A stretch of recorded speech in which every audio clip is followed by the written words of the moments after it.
So, can you tell us a little bit about who you are, where you work, and what your job role is, please? Yeah.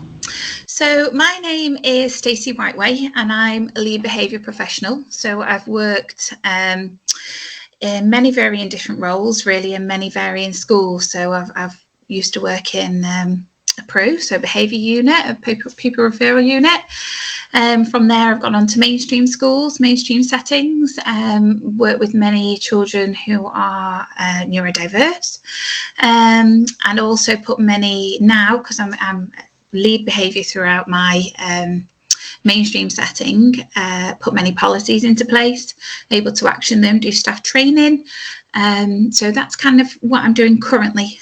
So yeah, I'm in a mainstream primary school, lead behaviour amongst other things. So I do a lot of the SEN work and a lot of other things really, because they all interlink. But yeah, I lead behaviour in a primary school.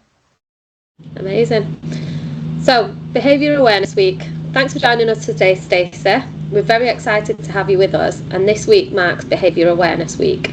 For 2024, the theme is Therapeutic Behaviour Policies in Schools, Care and Residential Homes. Children and young people are being let down time and time again by a sanction-led system that does not understand or meet the needs of children, particularly those with who are neurodivergent, may have unmet or undiagnosed needs, and those who may have experienced trauma, and those with additional needs or a disability. This week, we want us together to aim towards a future where every child feels supported, understood and empowered to succeed. So, let's get into some questions. What challenges does the school currently face with getting the right support for children? For me, in my primary school, and I know a lot of, because I'm with a academy trust, I know we all kind of have the same difficulties, is funding, and the many barriers in order to be able to get the children the funding that they deserve, really. A lot of barriers are being put into place now, a lot more paperwork, a lot more evidence, a lot more seeking of professional advice until we're able to access the funding that the children are entitled to, that they deserve and that they need. So we're finding that a lot of children's needs are escalating because we don't have the funding or the right support in place for them.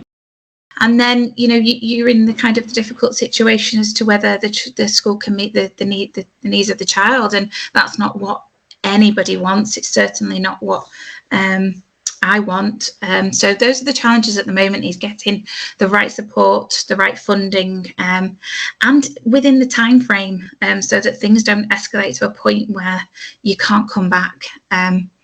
So getting in there early, I think. And also another challenge I think that we face is awareness. So I do an awful lot of staff training. I come back to the kind of the new approaches that we're trialing at the moment, which is very trauma-informed practice. I come back to that all of the time to ensure that the staff are using it. The main one is funding and the access to the right support for the families and for the children. Thank you. So, what does therapeutic informed practice look like in your school? For our school, it's very much the child's needs. So what is it that child needs? What does that look like? And how can we achieve that together? So for some children, they might need a lot more sensory support. So therefore, I might write a sensory support plan for the child, taking in a lot of the environmental factors. Do they need extra one-to-one adult support? Do they need more sensory breaks? You know, do they need aids within the classroom, things like a wobble seat, a wobble cushion? Do they need ear defenders? Do they need fidget toys? We never punish, we never blame. It's very much we use the PACE approach. So, you know, the behaviour is, you know, we accept that there's a need there. So we are then curious about it. So what is it that the child's finding difficult? Why are they behaving in the way they're behaving? How can we support the child? And we always empathise, and then we gather a lot of information as well. So, you know, the parents are so knowledgeable. We need to gather their thoughts, their ideas. What is it that this child needs in order for them to succeed? And how can we adapt our way of working and our environment to suit the child's needs, not the other way around? But for us as well, it's key that we build really good relationships and we make the children feel safe, secure and happy in our setting. So we've introduced meet and greet, but not just a meet and greet stand at the door. It's very much like we're getting down to the child's level every day. We're seeing how they're coming into school. Are the children regulated? Do they need a little bit of time with the TA? Do they need to go to the calm corner? So those meets and greets for us are really, really, really important, not only to build relationships, but to kind of see how that child is feeling, and whether we need to kind of put something into place for them as soon as they come into school. We have kind of like an open door policy, so parents can come in at all times, come and speak to us, let us know if there's something that your child needs that maybe they can go home and they'll tell the parents if they don't feel comfortable telling us. So we're very much child-led in all our approaches, and we also we use STEM sentences such as "I wonder if you're feeling like this because the room might be too noisy." I'm wondering if you have thrown your book away across the table because you're finding it difficult, or maybe they're tired. Have their basic needs been met? You can't get anywhere if a child's feeling hungry. Have they got into reception difficulties?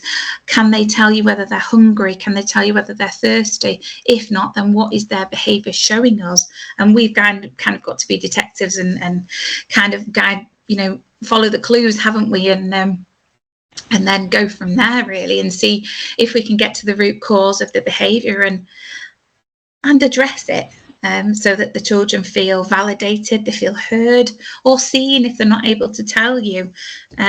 So we very much go on what the child is physically representing, verbally representing, and we're a bit like detectives, so we have to kind of figure it out rather than, you've thrown your book across the table, that's you missing your break time.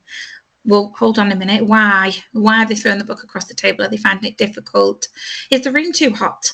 Are they finding the lights difficult? Is the person they're sitting next to, being too loud, too noisy? Are they tapping their pencil, or has somebody taken something off them? You've got to really be inquisitive rather than punishing. You've got to find out what it is, what are the reasons behind this behaviour, and also to get in there very, very early rather than a child bubbling and feeling like their needs are not being met, and then it becomes into a quite distressed, dysregulated behaviours, which just must be awful for the children. It's difficult, for them, for the child. It's difficult for the whole class. It's difficult for staff. But for what that child must be feeling in order for that, when they're so dysregulated, we don't ever want a child to get there.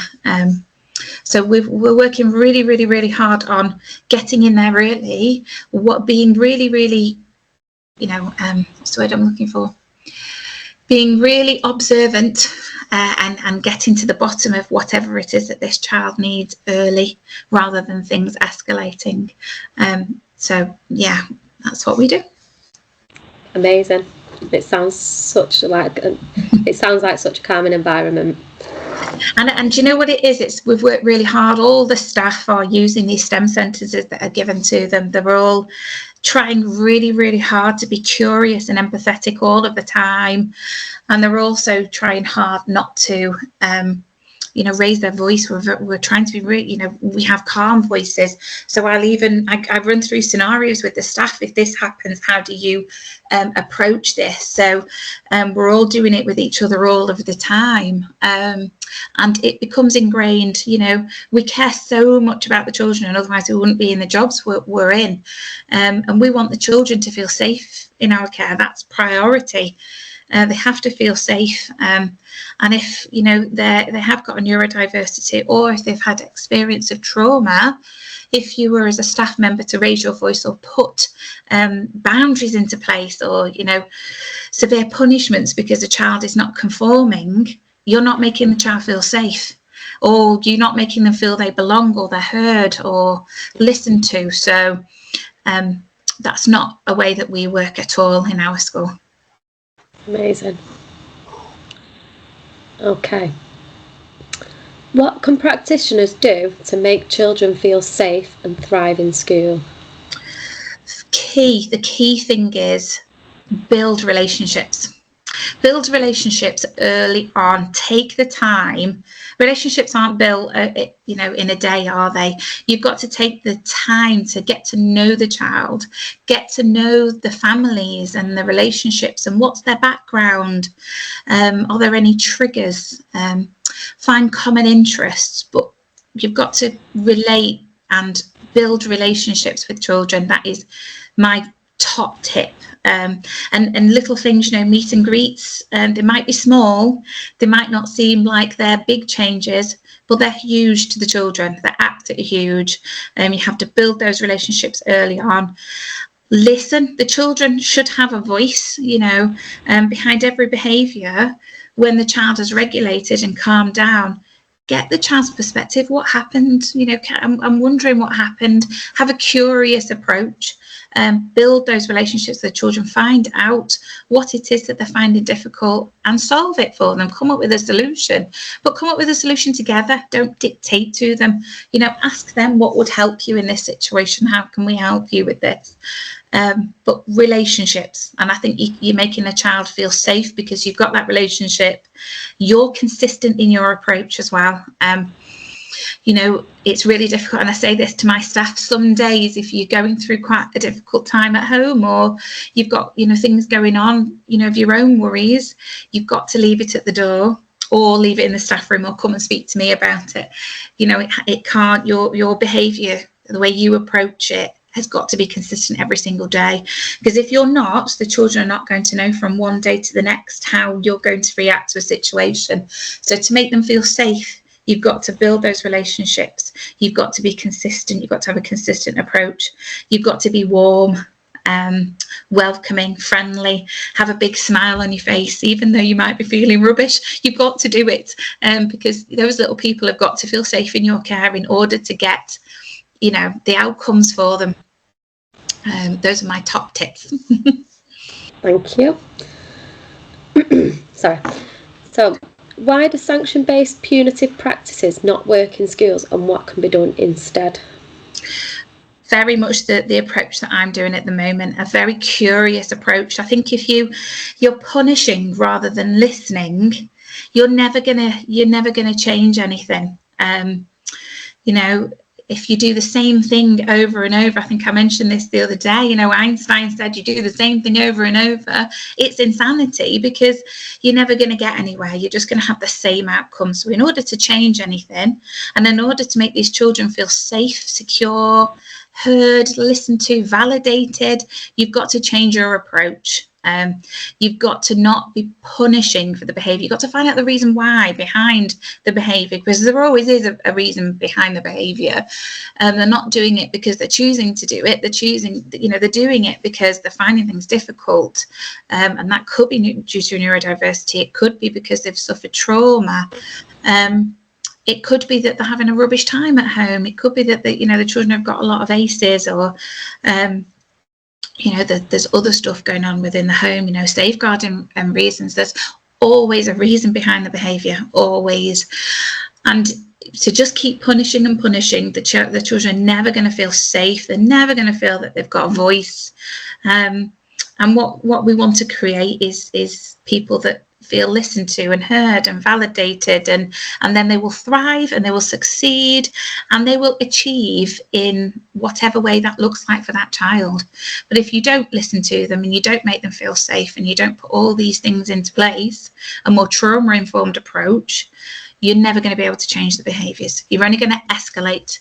That behaviours are going to build and build and build, and then you'll reach a point that is unsafe, and it's just not where we want to be.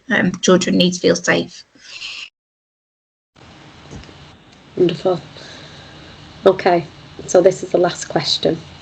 Why is it so important to work collaboratively with parents and carers, and how can schools develop these relationships and support parents and their children in schools?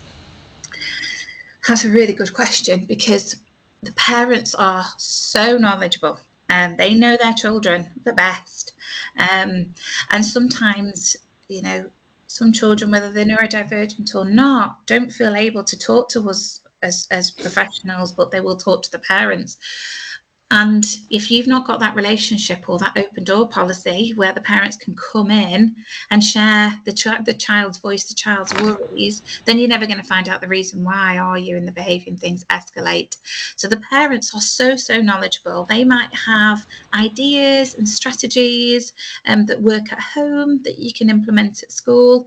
And it also makes the child to feel much more safe when the two are working together and using the same approaches. They're going to feel safe in both places. So yeah, it's really important, because, you know, if you're not singing from the same hymn sheet, and if you're doing different strategies here and different strategies there, the child's not going to feel safe in either one, because, you know, the approaches are totally different, or they might feel safe at home, but then at school they're doing something totally different. So we want to kind of entwine the two and make the child feel safe at school as well as at home, and at home as well as at school. And key is relationships. And also, if you build a really good relationship with parents, you get to know much more. You'll get to know the background much more. You know, there could have been a trigger many years ago, but you're never going to kind of get to know what other trauma or what incidents has happened if you don't build relationships with the parents. And that information can be vital. It can be so key when you're caring for these young people every day. So yeah, relationships not only with children but with family as well. And ways that I do it, very open door. My email is right there, front and centre. But it's the same with all staff, you know, all staff, because some parents might not feel comfortable coming to me. We're all exactly the same. They can call up, they can come in whenever they need it. They'll make an appointment to come and see me at the beginning of the day, end of the day. You know, if they don't feel it can wait, if they have to pass something on, there's always a member of staff on the door outside. They can always just come and see me. I do coffee mornings, Autism Central, where they come in and do coffee mornings with the families. So yeah, very much an open door policy, and I want to get to know them as well as the children and build a big picture and build a relationship with the whole family, which is what we try and do a lot. Amazing. Well, thank you so much for joining us today, Stacey. We've also got lots of events this week which everyone can get involved in. So we have our Autism Central peer education sessions, and some of these to go alongside Behaviour Awareness Week are preparing for meetings with school and seeking support, how we can support our autistic children with their friendships, what is autistic burnout and how can we help as parent carers, and how we can help with low demands. They can all be booked via Autism Central or on our social media pages. We've got lots of webinars coming up. There's got Behaviour Awareness, a therapeutic approach to behaviour management with our CEO, Amanda. We've got strategies and what can be implemented instead of isolation with Michelle Myers. And we've got therapeutic strategies for behaviour in school with Stacey McDermott. There's also daily videos from across each department at GMT, resources and information sheets being published, and a video and a podcast with an author. We'd love everyone to get involved with Behaviour Awareness Week. Anyone can help by signing our petition to stop sanction-led behaviour policies in schools and residential settings. The link and the QR code is on our website and social media pages. Thank you.